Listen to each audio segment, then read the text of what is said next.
Assalamualaikum warahmatullahi wabarakatuh. Perkenalkan, nama saya Tri Anastasia, NPM 181111000135, kelas A semester 5 kelompok 4. Di sini saya akan menjelaskan sedikit tentang siklus air. Sebelum memasuki materi, ada baiknya dilihat alat dan bahan pembuatan siklus air. Dan bahan yaitu styrofoam, karton, krayon, tisu atau kapas, garis, lem, double tip, pena, pensil, cutter, gunting, origami, kardus, dan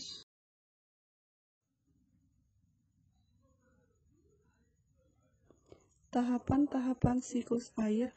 Yang pertama evaporasi, yang kedua transpirasi, yang ketiga evapotranspirasi, yang keempat sublimasi, yang kelima kondensasi, yang keenam adveksi, 7 presipitasi, 8 runoff, 9 infiltrasi. Ini adalah hasil media siklus air. Di sini saya akan menjelaskan sedikit tentang media siklus air. Yang pertama itu ada evaporasi. Terjadinya evaporasi karena adanya pemanasan dari sinar matahari yang mengakibatkan terjadinya penguapan air laut, sehingga air yang awal mulanya cair akan menjadi air yang berwujud gas. Lalu gas tersebut naik ke atas karena terbawa oleh angin. Semakin panas sinar matahari yang diterima, maka semakin banyak air yang berubah menjadi uap gas. Selain evaporasi, ada juga bentuk penguapan lainnya, yaitu transpirasi. Penguapan yang berasal dari suatu jaringan makhluk hidup, contohnya itu ada pohon. Prosesnya yaitu mengubah air yang berwujud cair dari pohon menjadi uap air, lalu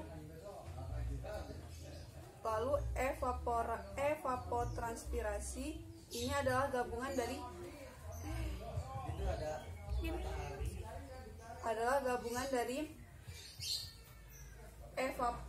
evaporasi dan transpirasi.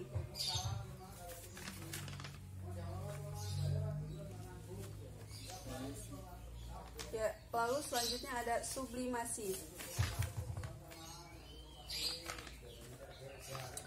Sublimasi merupakan suatu proses perubahan es di puncak gunung menjadi uap air yang kemudian terangkat ke atmosfer bumi. Lalu yang kelima ada kondensasi, yaitu proses berubahnya uap air menjadi partikel-partikel es ketika uap air dari proses evaporasi, transpirasi, dan evapotranspirasi dan sublimasi sudah mencapai ketinggian tertentu. Uap air tersebut akan berubah menjadi suatu partikel es yang berukuran sangat kecil. Perubahan ini terjadi karena adanya pengaruh suhu udara yang sangat rendah saat berada di ketinggian. Suatu partikel es tersebut akan bersatu hingga membentuk suatu awan. Semakin banyak partikel es yang bersatu, maka akan semakin tebal juga awan yang akan terbentuk. Lalu yang keenam ada adveksi. Terjadi setelah partikel es membentuk sebuah awan dan mengalami perpindahan satu titik ke titik lainnya, namun masih dalam bentuk horizontal. Lalu selanjutnya ada presipitasi. Merupakan proses mencairnya awan hitam akibat adanya pengaruh suhu udara yang tinggi. Pada tahap inilah turunnya hujan. Tetapi tidak semua presipitasi akan menghasilkan air karena tergantung suhu udara. Selanjutnya ada runoff.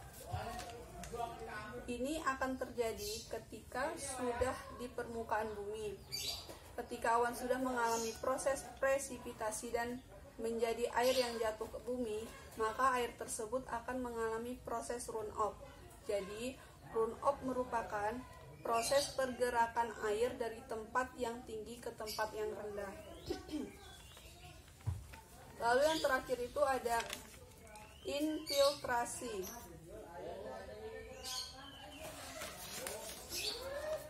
Air yang sudah berada di bumi akibat suatu proses presipitasi tidak semuanya mengalami runoff.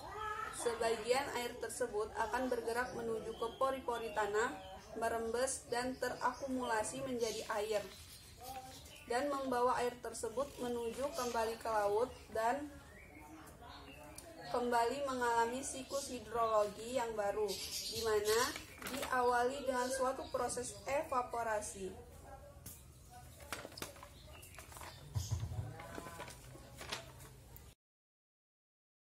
Macam-macam siklus hidrologi.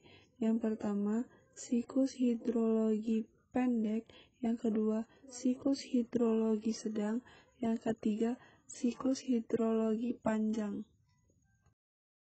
Yang pertama itu ada siklus hidrologi pendek. Siklus hidrologi pendek merupakan suatu siklus hidrologi yang tidak mengalami proses adveksi. Uap air yang terbentuk melalui siklus hidrologi akan diturunkan melalui hujan yang akan terjadi di daerah sekitar laut tersebut. Yang kedua ada siklus hidrologi sedang.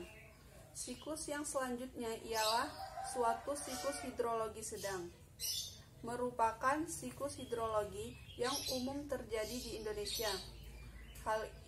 Hasil dari siklus hidrologi sedang ini yaitu turunnya hujan di atas daratan. Hal ini karena suatu proses adveksi akan membawa awan yang terbentuk ke atas daratan.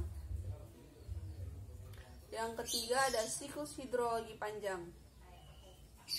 Suatu siklus hidrologi panjang merupakan siklus hidrologi yang umumnya terjadi di daerah beriklim subtropis atau di daerah pegunungan.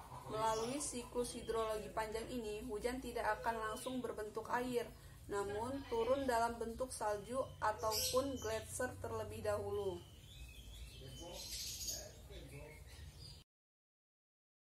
Fungsi siklus hidrologi. Yang pertama, untuk kehidupan manusia. Yang kedua, untuk hewan. Yang ketiga, untuk tumbuhan. Itulah tadi sedikit penjelasan tentang siklus air. Sekian penjelasan dari saya. Wassalamualaikum warahmatullahi wabarakatuh.